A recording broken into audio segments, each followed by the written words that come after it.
What's going on, Maggie? Well, missed you, Moose. You're fresh off a week of vacation. Got the jealousy tan working, so nice job. I was like, a little too red, I got to be honest Moose with you. walked in. I was like, well, you guys had good weather.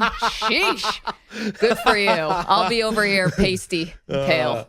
Yeah, so, I mean, how was the last week? Good? Fantastic. Good. We missed you, of course, but happy to be in for Craig and Evan today, and wish it could be under some better circumstances, obviously, because the Mets are really going to just kill the summer for all of us Mets fans. I mean, it started off like maybe there was... Actually, here's the thing. This is what's bothering me the most about this Mets stuff, and let's just get right into it. This is what's bothering me the most. They were a first-place team with a negative run differential, right? Nobody really was buying into this Mets team. He just kept saying, well, the division's so bad, they're going to win this by default.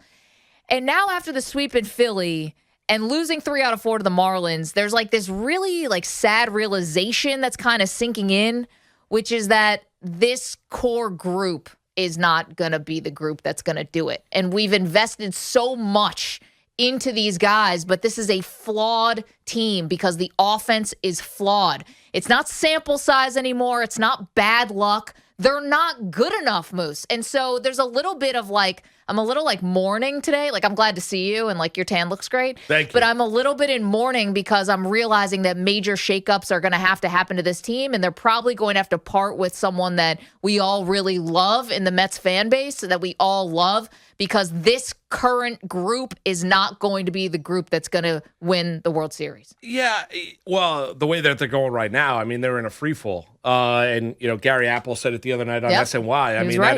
that is exactly what this team is. And we'll get into the kind of, you know, the sun and rainbows messages from Pete Alonso over the weekend after getting swept by the Philadelphia Phillies. But and we'll have a little bit of fun with that. But here's where I look at with the Mets is, and Maggie, you might be right. I mean, listen, I've been one where, and I've heard it on social media, you were talking about the Mets being a good team. Look at the way that this team is playing right now. Well, I also looked at, I didn't expect Jacob deGrom to basically be shut down until September and have another injury.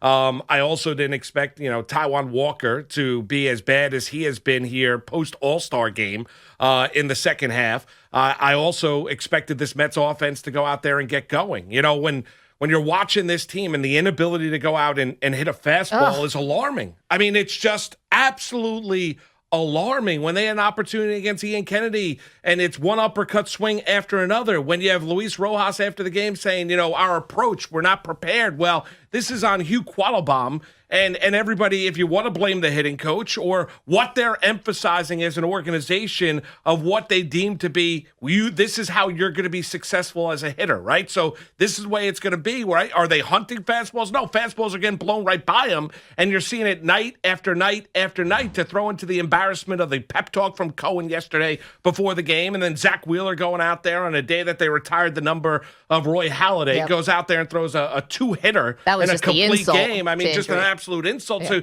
you look at the Mets right now, I can't believe they're in the absolute free fall that they are in, right? And it didn't take much. I mean, it really didn't for this team to be as bad, because the offense was really never there this year. You've seen a downturn with the starting rotation, which has led to this team being where they are right now, having a bad road trip.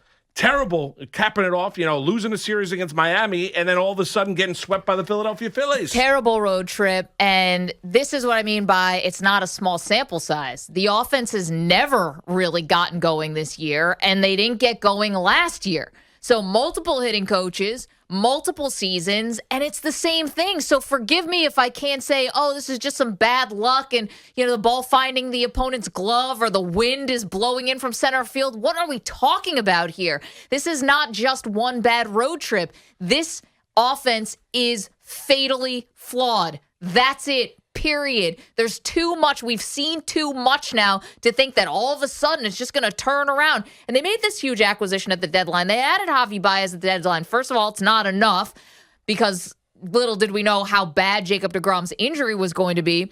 But the other part is now he's going to be out who knows how long because he hurt his hip yesterday and had to leave the game. Like, it's just not working. And it falls on Sandy. It falls on Rojas. It falls on the players. It falls on everybody. Just like it fell on everybody when the Yankees were in their struggles. And they're, by the way, doing great right now, even though they're getting bad luck left and right, missing guys, COVID, injuries. They don't have a full squad and they're winning. But, this is the part that it just bothers me the most. Two things bother me the most.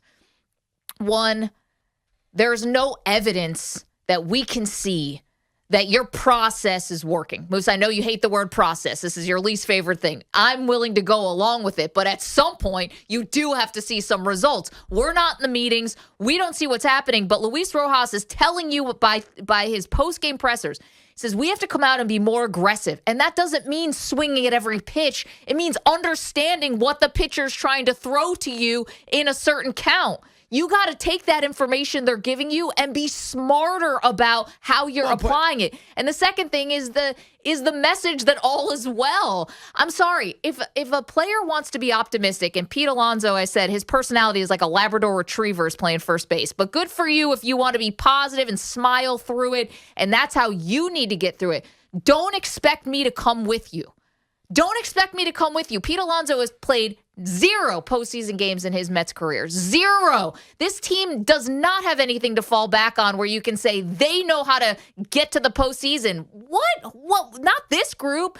Conforto in 15 is a rookie. Jacob deGrom. This group cannot say to me, no, Maggie. It's cool. We got this. No. Well, you can say whatever you need to say, be in whatever denial you need to be in as the players who have to keep their confidence high, but don't expect me to meet you there. No, I don't blame you, right? And I think Pete Alonso going out and trying to be ultra positive, trying to turn down the naysayers, the negativity, Maggie. I think it falls on deaf ears because of everything that you just mentioned, because of the lack of success. This is not a group that has won a World Series. It'd be different if they had won a championship, right? And a lot of this group had been part of that championship team and saying, guys, listen, we've been here, done there before. Trust us. We're going to be able to get through this. We're going to find our way through it. No. And the history of the organization is you've seen one epic failure after another. So you're seeing this team swallow their own tongue. And then you're having the face of the franchise right now outside of DeGrom is Pete Alonso telling you that, put a smile on your face. We're playing baseball. Yeah, zippity-doo-dah. It's all Pete, good. that doesn't necessarily work. And I totally agree with that. But, results do matter. That's why, I poke fun at it when they decided to fire. And you could put on any relevance you want on a hitting coach, whether you say it's significant, whether you say it's insignificant, whether you look at the approach as an organization, what you believe in, analytics, weighing it down. Some guys need more, some guys need less, right? We've seen a number of examples, whether it be Pete Alonso who said, I don't really need all that much. I'm going to go out there and I'm going to attack. I don't need a ton of information. We've had other, so it depends. You have to kind of filter that information to the player. Don't want to weigh them down and see what players can handle what in order to get the best out of that player. So you look at it right now is, the Mets fired their hitting coach earlier in the season and told you it's not about the results, it's about the process. Well, you've looked at the results last year, and I know it was a 60-game season, and we absolutely looked at this Met lineup. We excused it away, explained it away, excused it.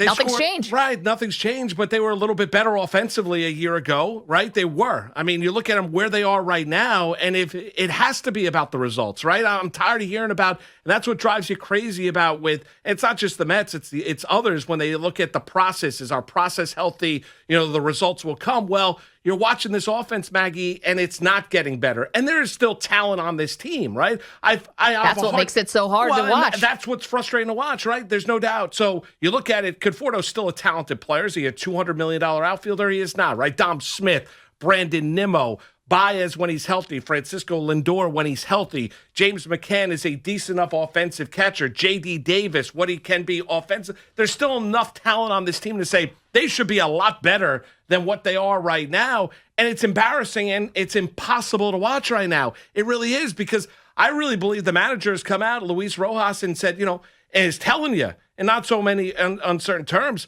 our process is not great. Our process is not healthy. Something is broken here because you're watching the approach up at the plate of our hitters, and it is not working. They went into this series with let's be honest. It's not just that we were calling it a must-win, like on the outside. Like Luis Rojas literally called yesterday's game a must-win. They went into this series as the biggest, most pivotal series this season to date, and they never held a lead. No, terrible. Never Embarrassing. held a lead. I mean, good grief. Like, anyone who says that the Mets process is sound, I mean, they really need to take a look in the mirror. We talked about this even with the Yankees. Like, man, if they don't make the playoffs, don't they have to look themselves in the mirror and like really figure out what's going on? The Mets have to do that. The Mets have to do that because this group is not going to be the group. And it pains me to say it. Even if you add the DH next year, it pains me to say it because I think Mets fans were so optimistic about this group. Take Conforto away, and people are splitting about whether to sign him, long term. But so optimistic about this group, right? They like each other, compliment each other at times. I mean, We've talked about the chemistry. A lot of redundant. Yeah, they're going to have a great time on their golf trip October 1st because that's what's going to happen if they keep playing this way, which is totally missing the playoffs yet again. And honestly, you can't bring that BS, our process, bad luck, this or that. No. You couldn't take advantage of a weak division. Meanwhile, at the trade deadline, your two biggest competitors took one look at the Mets in first place and thought, we can catch them. We can catch them, even though we've lost some of our best players. If you're talking about the Braves, the Phillies bullpen was terrible. All that stuff, they all had flaws. And your two biggest opponents said, we're going in because we don't trust that the Mets are going to be able to keep this up. And they were right. Well, they were right up until this point. They were right. But I'll take it even a step further. Aside from the fans liking this team and liking this group, right? And you and I have talked about it. I've been more a proponent of them than you have. You've been a little bit more. I didn't want to believe this year. I couldn't. Right? And I get it. And you know what? Your worst fears are getting realized here over the last, this 7, 8, 9 games. I don't rent on the edge. I own. Right. Here's the other thing. The organization believed they were a good team. Right. So the organization looked at this group, Maggie, and as we come on the airwaves on this Monday, and looking at getting swept by the Philadelphia Phillies, right? They knew about DeGrom, right? They didn't go in and go get Barrios from the Minnesota Twins, right? They didn't go add one bullpen arm after another. They got Javier Baez, and I talked about that. I'd rather have Bryant than Javier Baez, and I know Baez now dealing with the hip issue, and you and I both agreed with that. But this team, the talent evaluators, so you look at the process, and we talked a lot about with the Yankees. Well, Alderson, Scott, the decision makers within the Met organization said, no, we're good enough. We're good enough. The offense will come around. It's just a matter of time. There's too many good bats in this lineup to say that they're not. Well, our approach now is sound, right? We're looking for a way to get rid of Chili Davis and the line drive approach. We wanted to bring in Hugh Quattlebaum and get our analytics department up to pace. Well, look at where this offense is right now. They are absolutely struggling, and they're missing fastballs. And, Maggie, this is the majors, right? You should be able to hit a fastball. You really should. I mean, that's really – you can get on guys that can hit curves. Gary Sanchez a year ago, sure. Off-speed pitches. The slider with Giancarlo Stanton on the outside, you should be able to, when you're sitting dead red, you should be able to hit a fastball. This team can't hit fastballs. And the manager's saying it, and you saw the approach yesterday by Zach Wheeler, where all he did was throw one fastball after another, and he completely shut down the lineup. It's like they don't know what's coming, and I'm not saying you need to be up there guessing, but this one wasn't so hard to figure out. It really wasn't. And you know what? I think a lot of it does come back on Sandy. And I think Sandy's had, quite frankly, like a pretty bad year, and I don't know if the organization feels like, all right, we're still in good hands. Like if the fan base, feels like we're still in good hands, because I think there's a belief that Sandy was brought back just to smooth over the transition to Steve Cohen with the rest of the owners. There's a large belief about that, backed up by some really solid reporting. And that if you had polled Mets fans when Steve Cohen took over and thought, who would you like to pair with this new owner as your new president and at GM, basically, no offense, Zach Scott, I don't think the Mets fan base would have been running back to Sandy Alderson. I think even less now. The big question is, what does Steve Cohen think of Sandy Alderson's first season with him as the owner? Well, I think you got 50 games to figure that out. I think you've already figured it out. I don't know. I mean, I think it really depends on how they're 2.5 back now. We know there's no wild card team that's coming out of that National League East. It's just going to be the division winner. You mentioned about how the Phillies were aggressive. You mentioned about how the Braves were aggressive. And the Braves, They lost Ronald Acuna, their best player, to a second, right there with Freddie Freeman. And Freeman coming off the MVP, but Acuna, they're clearly the face of the franchise to a torn ACL and 2.5, 3 weeks ago. And Ozuna. They lost a ton of guys. So you look at the Atlanta Braves, they still went out there at the MLB trade deadline and said, we're not giving up on the season. And all you heard from the Mets was about Javier Baez. Okay, great. The price was too rich for Barrios from Minnesota. They didn't go out there and go get Craig Kimbrell, who got traded to the White Sox. They didn't go and weren't super aggressive, even though you thought it was going to be a change. And also, let's look at how that Javier Baez deal went down. The Javier Baez deal went down because Francisco Lindor got into the ear of Steve Cohen and said, go get my guy Javier Baez from the Chicago Cubs. I mean, we talked about it to the point where, Baez was told by Scott on the field he's giving out a primal scream. So you look at the impact of Sandy Alderson on this organization. Well, the big move was made because Lindor wanted Baez here, and we'll see what that double play combination is down the line. Now Baez is hurt, right, dealing with that hip issue, and you look at this Met team, they are absolutely gasping offensively and searching for answers. And yes, you want to question about the future of Sandy Alderson? I think depending on how the rest of this year goes, I think you look at Rojas in the dugout. I think there are a lot of changes that could happen if this team or this season ends in disastrous way. Something tells me that if this ends without a postseason berth for the Mets, I don't know how patient Steve Cohen's going to be here. I don't know.